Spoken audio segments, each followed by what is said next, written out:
샬롬 큐티 브런치 이주희 목사입니다.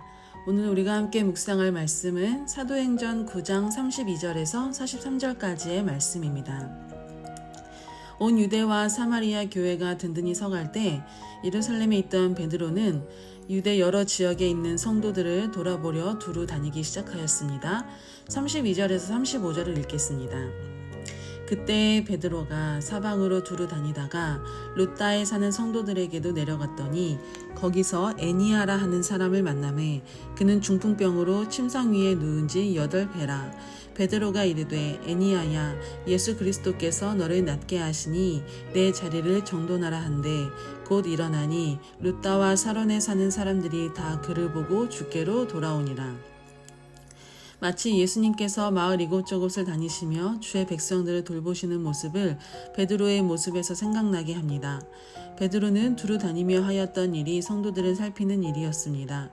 교회가 핍박당하는 상황 속에서도 베드로는 각지에서 주를 믿는 자들을 돌아보면서 그들이 더욱 믿음을 든든히 세워갈 수 있도록 돌보는 일을 하였던 것입니다.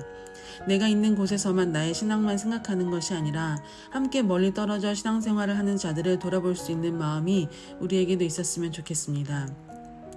예수님께서 지상사역의 목적은 여러 곳을 다니시며 하나님의 백성들을 회복시키시고 그들을 돌아오게 하시는 일이었습니다.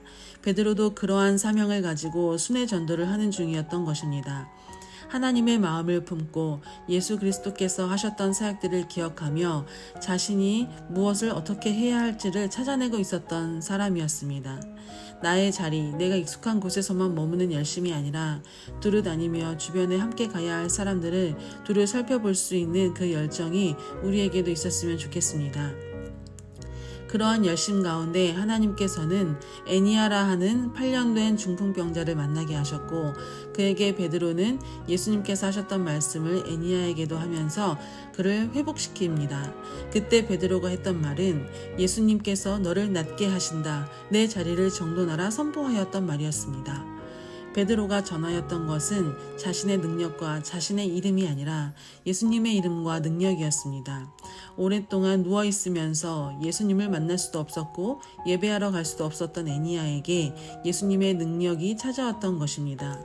애니아에게 베드로의 능력이 아닌 예수님의 능력이 나타나자 많은 사람들이 주께로 돌아오는 역사를 보게 되었습니다. 베드로가 능력을 베풀고 기적을 일으킬 때 일어난 일은 사람이 회복되는 일이었고 또 그것을 보고 많은 사람들이 주를 보고 주께 돌아오게 되었던 일이었습니다. 베드로처럼 주변을 돌아보며 예수님께서 하셨던 일을 함으로써 잃었던 소망이 다시 살아나고 회복되어지는 것을 경험할 수 있게 되기를 오늘 우리의 삶의 자리를 통해 소망해 봅니다. 그 열정과 열심과 사역을 통해 많은 사람들이 하나님께로 다시금 돌아올 수 있게 되는 그 열매가 우리의 삶의 자리 가운데 맺혀지기를 소망합니다. 베드로를 비롯하여 예루살렘의 사도들만 주의 일을 감당한 것이 아니라 주를 믿었던 많은 성도들도 각자의 자리에서 예수님의 제자가 되었고 또 예수님께서 하셨던 일들을 했던 것을 오늘 본문을 통해 또한 발견하게 됩니다. 36절과 37절을 읽겠습니다. 욥바에 다비다라 하는 여제자가 있으니 그 이름을 번역하면 도르가라. 선행과 구제하는 일이 심히 많더니 그때 병들어 죽음에 시체를 다락에 누이니라. 욥바에 다비다라 하는 여제자가 죽게 되었습니다. 그런데 그는 자신의 몸이 병들어 있는 것도 개의치 않고 많은 선행과 구제에 힘썼던 사람이었던 것 같습니다. 그가 했던 일들은 주로 과부들 곁에서 그들과 함께 하는 일이었고 또 그들의 필요를 직접 마련해 주려고 애썼던 일이었습니다. 과부들이라 하면 자신의 힘으로는 경제적인 활동을 할 수 없는 사회적인 약자의 위치에 있는 사람들이었습니다. 그들 가운데 다비다가 함께 있었던 것이었습니다. 마치 세리와 죄인들 사이에 앉아있는 예수님의 모습이 떠오릅니다. 사회적으로 지원받지 못하고 약자로 밀려나 있던 그들 가운데 예수님께서 직접 들어가 그들의 친구가 되어주시고 그들의 배고픔을 채워주셨던 것과 같이 다비다는 그들과 함께 머물며 그들의 필요를 채워주고 그들에게 친구가 되어주었습니다. 다비다가 죽게 되었을 때 많은 과부들이 그가 지었던 옷을 보며 다비다가 우리와 함께 했던 그 일들을 기억하고 슬퍼했던 것을 보면 알 수 있습니다. 다비다를 통해 함께 있던 사람들은 예수님을 느꼈을 것입니다. 그런 다비다가 죽게 되었을 때 많은 사람들이 함께 진심으로 슬퍼하며 마침 루다에서 일어난 일을 듣고 베드로에게 간청하며 부탁을 합니다. 이에 베드로가 다비다에게 함께 찾아와 한 일이 있었는데요. 이 일 역시도 예수님께서 소녀를 일으켰던 사건들을 연상하게 합니다. 40절에서 42절을 읽겠습니다. 베드로가 사람을 다 내보내고 무릎을 꿇고 기도하고 돌이켜 시체를 향하여 이르되 다비야야 일어나라 하니 그가 눈을 떠 베드로를 보고 일어나 앉는지라. 베드로가 손을 내밀어 일으키고 성도들과 과부들을 불러들여 그가 살아난 것을 보이니 온 요파 사람이 알고 많은 사람이 주를 믿더라. 과부들이 다비다의 선행과 구제를 통해 예수님의 사랑을 느꼈다면 그의 죽음과 다시 살아남을 통해 많은 요바의 사람들이 주를 믿게 되는 일이 일어나게 되었습니다.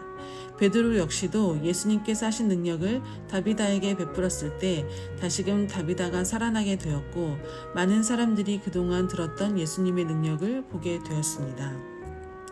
다비다 주변에 있던 사람들이 다비다의 죽음을 안타까워하고 그를 어떻게든지 살려보겠다고 베드로에게 사람을 보내고 간청하였던 것은 다비다가 얼마나 그만큼 예수님의 사랑을 보여주고 그 일을 감당해왔는가를 보게 됩니다.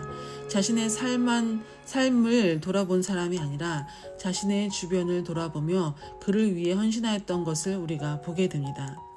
오늘 본문을 통해 베드로와 다비다 모두 자신의 삶의 자리에서 예수님을 기억하며 무슨 일을 해야 할지 알고 또 열심을 가지고 삶의 자리에서 최선을 다했던 사람들이었습니다.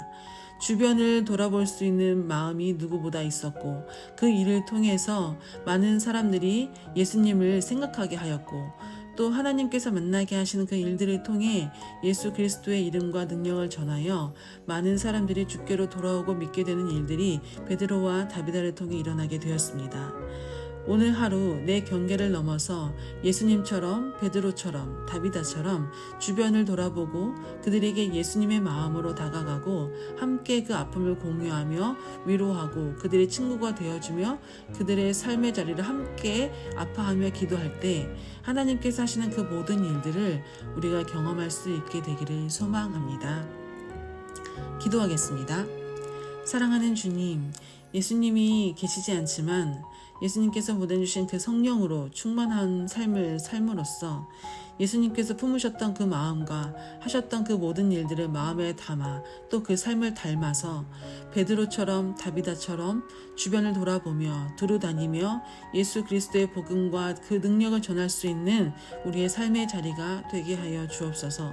내 자리에서만 머무는 신앙이 아니라 그 경계를 넘어 주변을 돌아보며 복음이 필요한 자리에 무엇을 어떻게 도울 수 있는지를 깊이 생각하게 하시고 그것을 위해 또 기도하는 삶이 되게 하시고 그 기도를 통해 또 사람들을 만나게 하시고 그 일을 통해 하나님의 역사를 경험하게 하여 주옵소서.